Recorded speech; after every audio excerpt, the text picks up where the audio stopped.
भेले ने बात आओ कार्यक्रम के आगा बढ़ाबी। एक छोट बच्चा छोट अवस्था में जे केलन कमाल ओई बच्चा के करै छी हम जिक्र। छोट अवस्था में जे केलन कमाल ओई बच्चा के करै छी हम जिक्र। टटवार जिनकर छन गृह मंच पर आमंत्रित छथि उदय चंद्र मिश्र। आओ उदय चंद्र मिश्र। छोट बच्चा बड़ा सुंदर एकदम मिजाज में गबै छथि। अपने लोगन कनी आशीर्वाद दो दियो थोपड़ी बजा कर सब आदमी करकरा के एक बेर। आहा हमर शान छी आहा हमर जान छी आहा हमर शान छी आहा हमर जान छी। आ रात भर के लेल अही हमर भगवान छी अही हमर भगवान छी अही हमर भगवान छी। आओ आमंत्रित छथि बउआ उदय चंद्र मिश्र।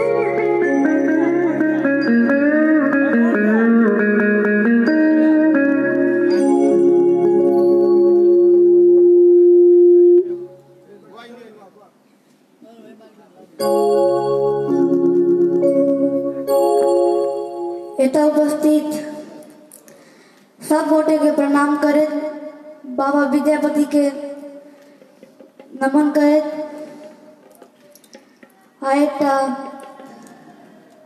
बाबा के नचारी सुनाबी।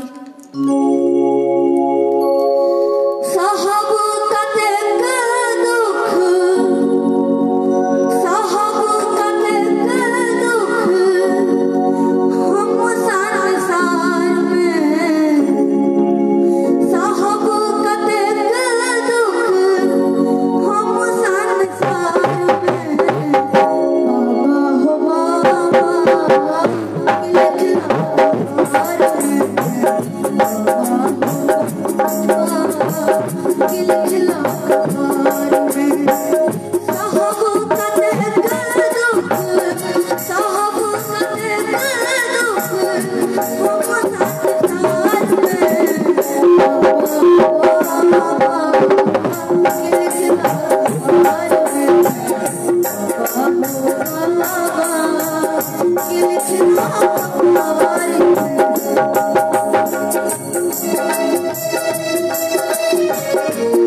साहब कतेक दुख हम संसार में, बाबा हो बाबा की लिखला कपार में।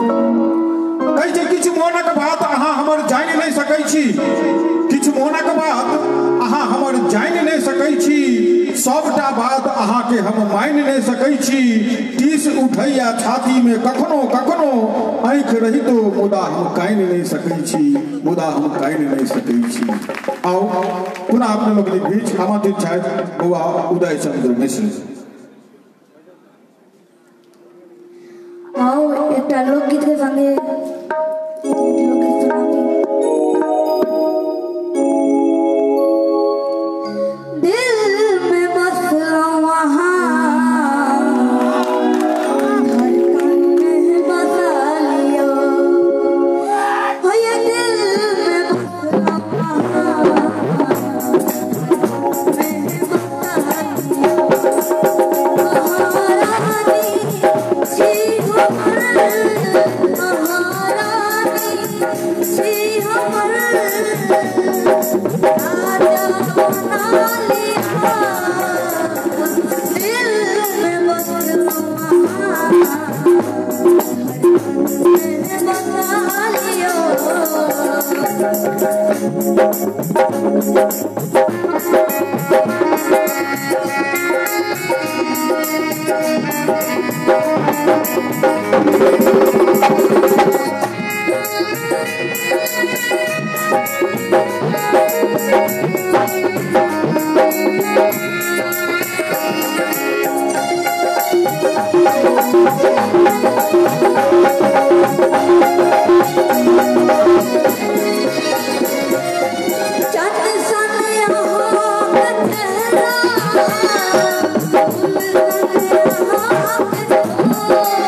देखियो अहाँ रानी छी हमर राजा बना लिया।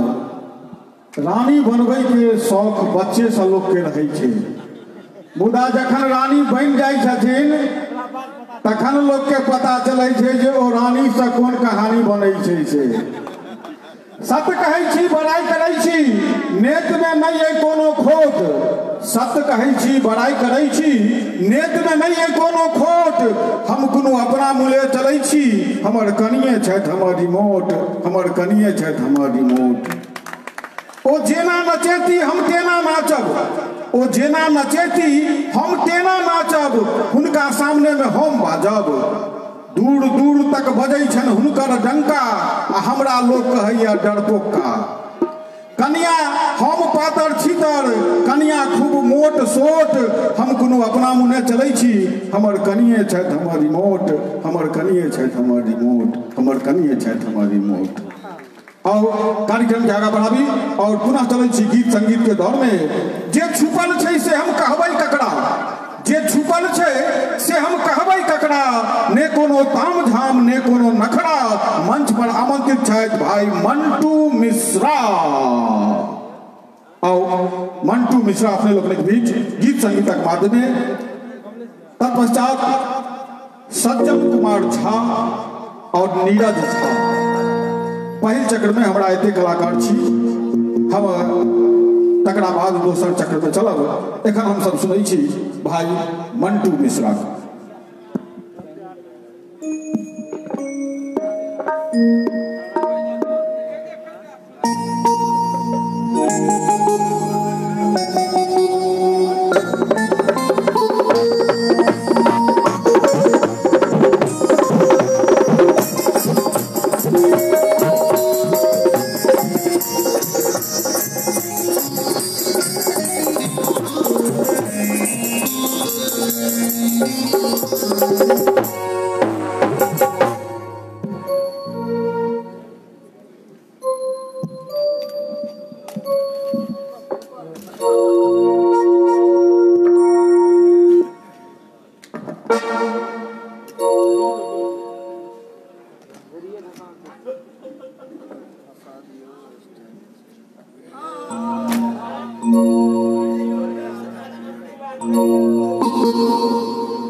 सबसे पहले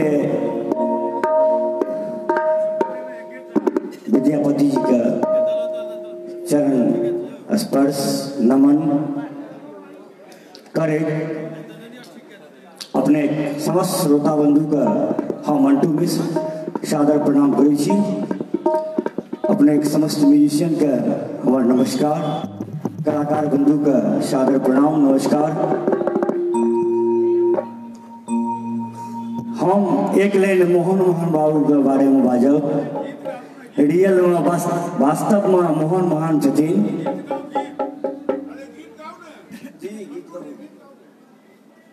हम बुझे छियै समय का अभाव छै।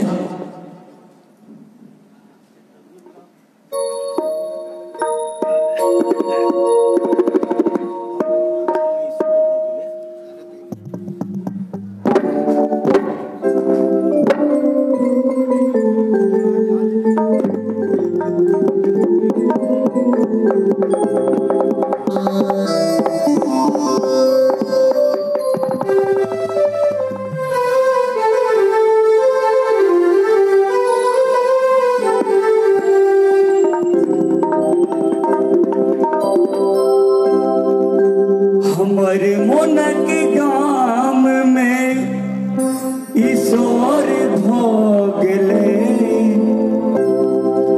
हमारे मन के गाम में ईश्वर भोगले आहा एलिए अनार में जोर भोगले आहा एलिए अनार में जोर भोगले हमारे मन के गाम में ईश्वर भोगले हमारे मन के गाम में ईश्वर भोगले आहा एलिए अनार में जोर भोगले आहा एलिए अनार में जोर भोगले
बहुत बहुत धन्यवाद भाई मंटू मिश्रा के कैसे किया कि एक बेर अपन हाथ खाली हो जाए क्या कि आजुक रात दिवाली हो जाए आ गीते संगीत में जखन बैसल छी तो क्या कि एक बेर जोर से ताली हो जाए क्या कि एक बेर जोर से ताली हो जाए आओ कार्यक्रम के आगे बढ़ाबी और चले छी पुनः गीत संगीत में कैसे कियो तकैया अंगना कियो तकैया बाड़ी के कियो तकैया अंगना कियो तकैया बाड़ी के कियो तकैया गोर कियो तकैया कारी के विद्यापति तकै छथि उगना हम तकै छी सज्जन कुमार चौधरी के हम तकै छी सज्जन कुमार चौधरी के। आओ मंच पर आमंत्रित है गीत संगीतक बाद में सज्जन कुमार चौधरी। तत्पश्चात नीरज झा पहिल चक्र में, तकर बाद हम सब दोसर चक्र में चलब। एखन अपने लोग के बीच मंच पर आमंत्रित है भाई सज्जन कुमार चौधरी।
बहुत बहुत धन्यवाद भाई सज्जन कुमार चौधरी जी के और कार्यक्रम के आगे बढ़ाबी और मंच पर आमंत्रित करै छियनि भाई नीरज झा आवाज के धनी के हम आवाज दी और मंच पर आमंत्रित करी भाई नीरज झा आओ नीरज झा अपने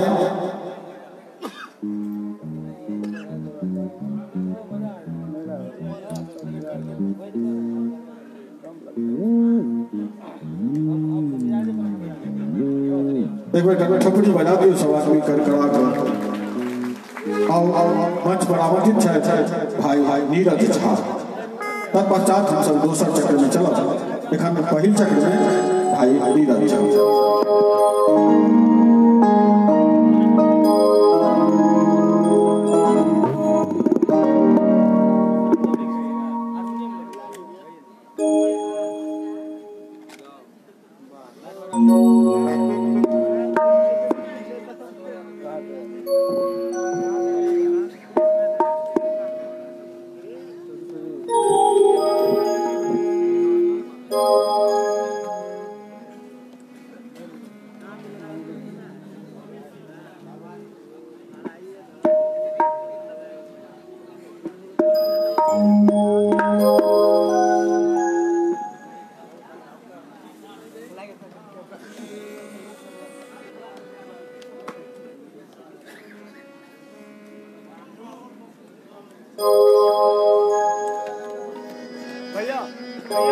ये थोड़ा साइड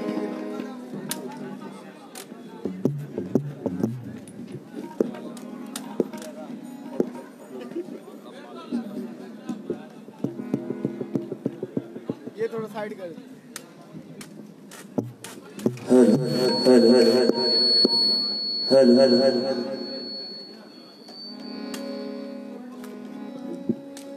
समस्त विद्यापति सेवा संस्थान के सब सदस्यगण संगे बैजू चचा जी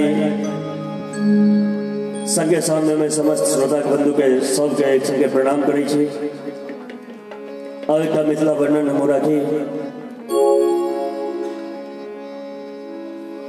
बाजू कन्नड़ चाहे आहा बाजू उड़िया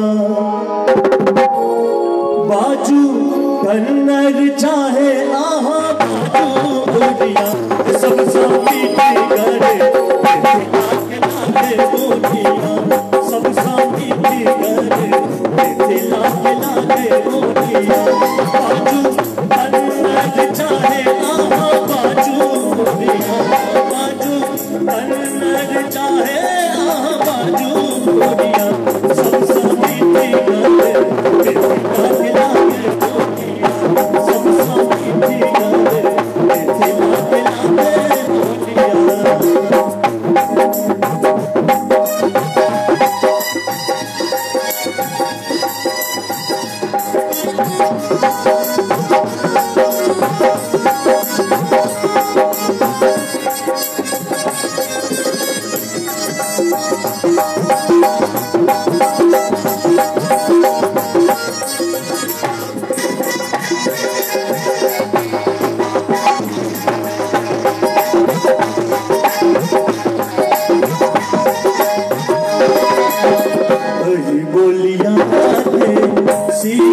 बजे जने हरी बोलिया करे सीता बजे जने वेद पुराण जता सुगा पढ़े जने वेद पुराण जता सुगा पढ़े जने कहीं मिथिला में राम जमैया कहीं मिथिला में राम जमैया सब सामिती गले मिथिला के लागे बोलिया सब सामिती गले मिथिला के लागे बोलिया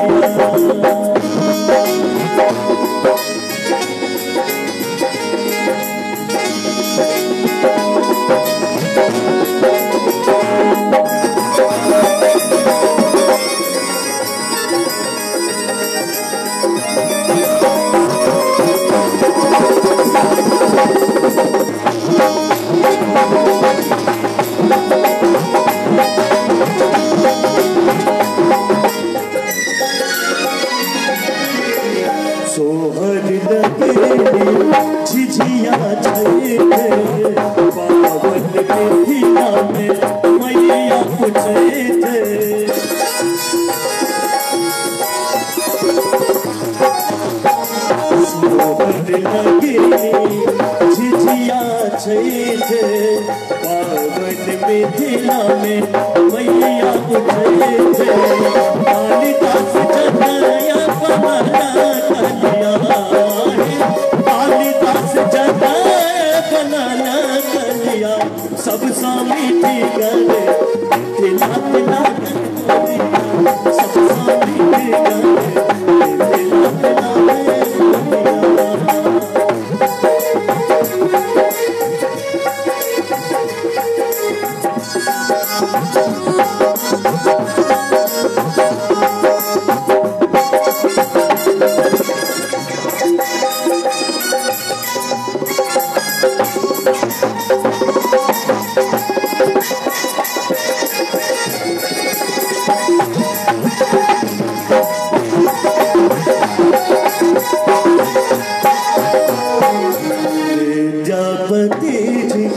सुंदर रचना शिव संकर बने ऐला उगना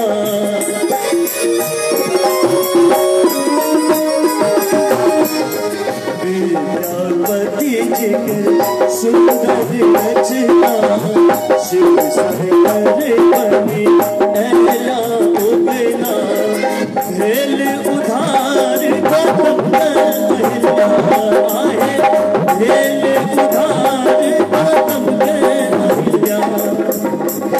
अगर अपन मिथिला धाम के लिखबे चाहब जे हाथ उठा ली ताली बजाकर संगे को हमर मोहन भैया के सब कनी ताली बजा रहे तो आइए गीत लिख के हमरा देले था गाबक हम गाबि रहल छी बाजू मिथिला धाम की कनी ताली बजाकर हे सब साथी करे मिथिला के लागे बोलिया चाहे बाजू चाहे बाजू कन्नड़ चाहे बाजू दिया सब सब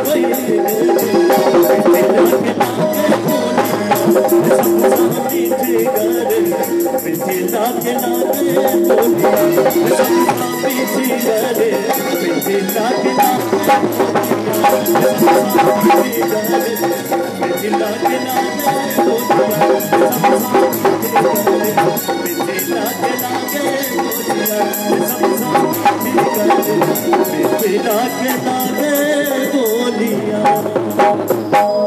बहुत बहुत धन्यवाद भाई नीरज झा के कहे छै दिल मैथिली हमर जान मैथिली दिल मैथिली हमर जान मैथिली आ सच कहू भैया तो हमर पहचान मैथिली हमर पहचान मैथिली आओ दोसर चक्र के कार्यक्रम के हम आगा बढ़ाबी और सर्वप्रथम मंच पर आमंत्रित करे छियनि ओई श्रेष्ठ कलाकार के जिनका उदय के इजोर से जखन उदय होइ छथि हुनकर इजोर से लगैया धाह मंच पर आमंत्रित छथि श्रीमान उदय नारायण झा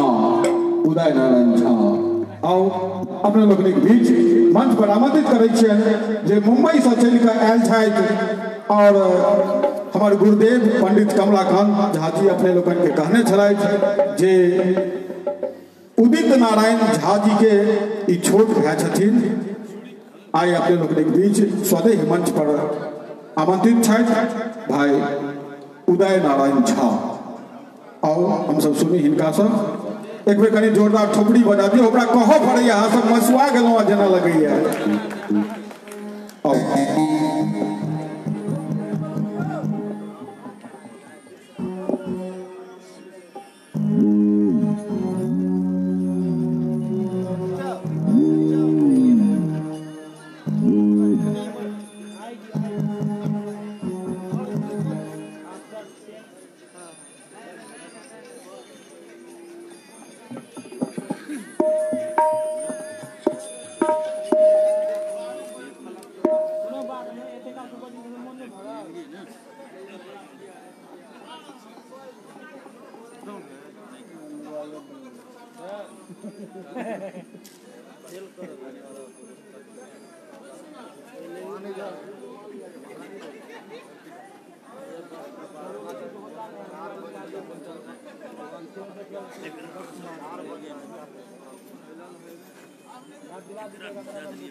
हेलो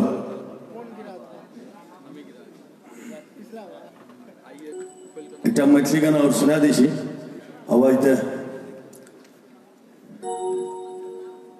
चूड़ी खन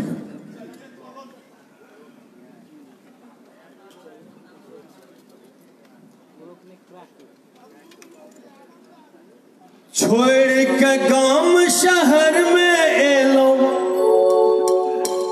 कर लियो किछ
ये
छाँव में तेरे लगाऊं मैं सच्ची दिल धड़काऊं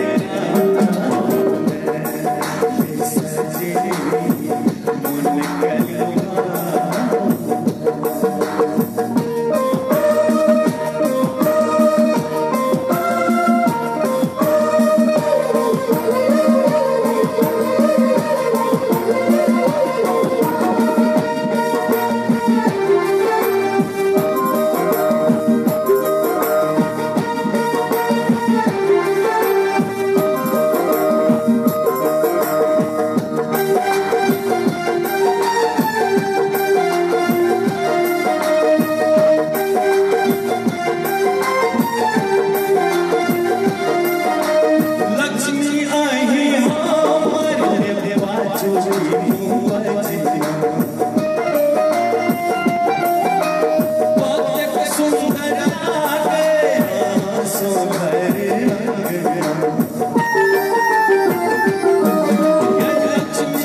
मुन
कलवा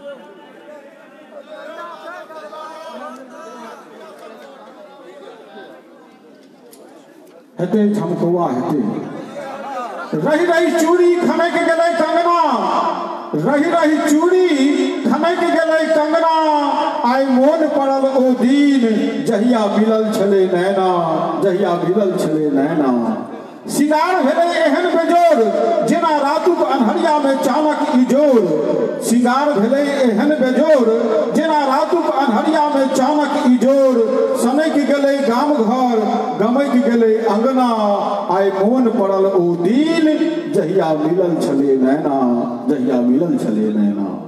आओ पुनः हम सब सुनी श्रीमान उदय नारायण झा जी से।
शुक्रिया, बहुत धन्यवाद।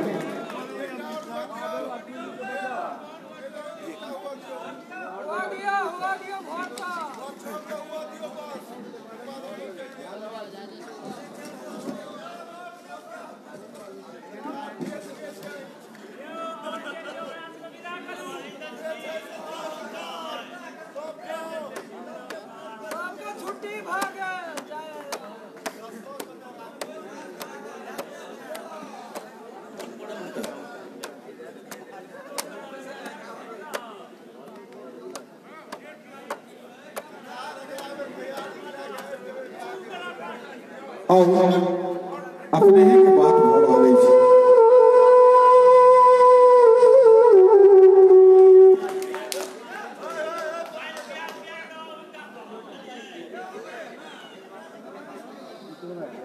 वाइन पिया पिया के जान मारल जाते नीचे ना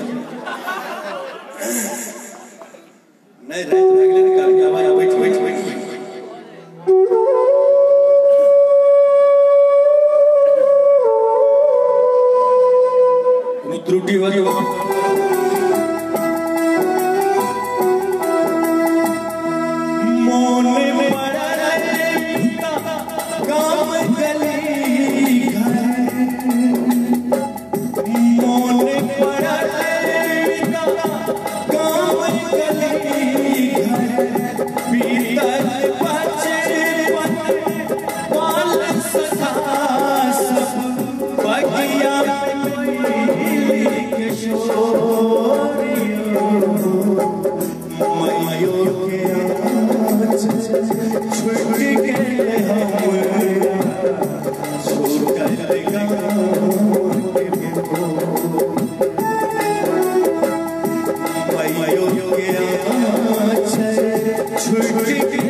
कारी कारी चोक सब कुनाया केरा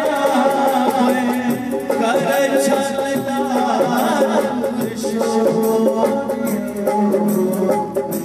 मैयो के छुई गेले हमरा छोड़ कर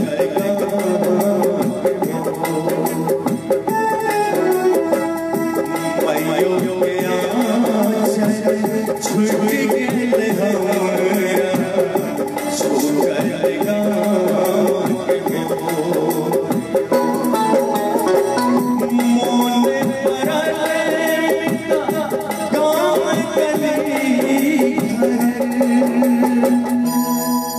शुक्रिया जी कौन के ये बड़ा पसंदीदा गाना रहा बार बार उठा से कही तरह दिन गाना के अपने के धन्यवाद हम सबके तरफ सुन लिए शुक्रिया बहुत बहुत धन्यवाद श्रीमान उदय नारायण झा जी के कार्यक्रम के आगे बढ़ावी जुगल गीत के आबि गेले आब समय जुगल गीत के आबि गेले आब समय मंच पर आमंत्रित है जूली झा और माधव राय और अपने लोगों के बीच जुगल गीत लकर मंच पर आमंत्रित है सुश्री जूली झा और माधव राय।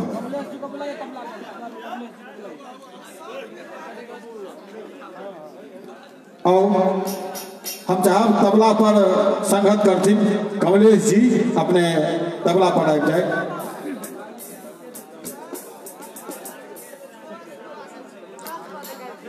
कहीं थोपड़ियों तो बजा दियो जोर से सब आदमी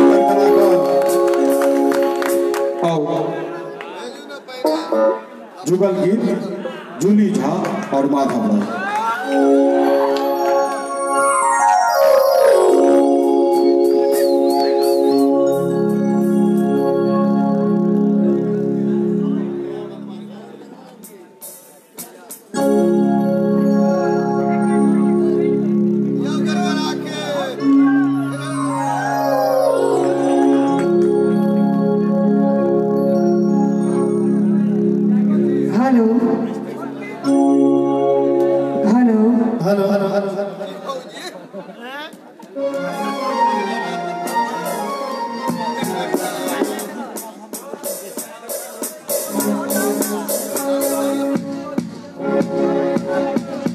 बहुत रास गीत के फरमाइश है लेकिन वो सब इतना बहुत बात एहन है जे संभव नहीं है।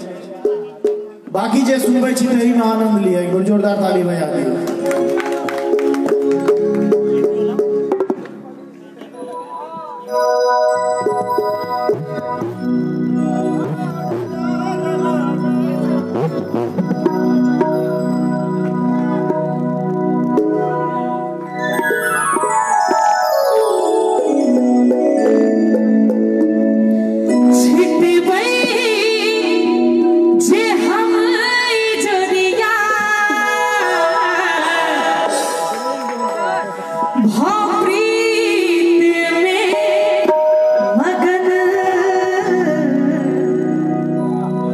छिट बई जे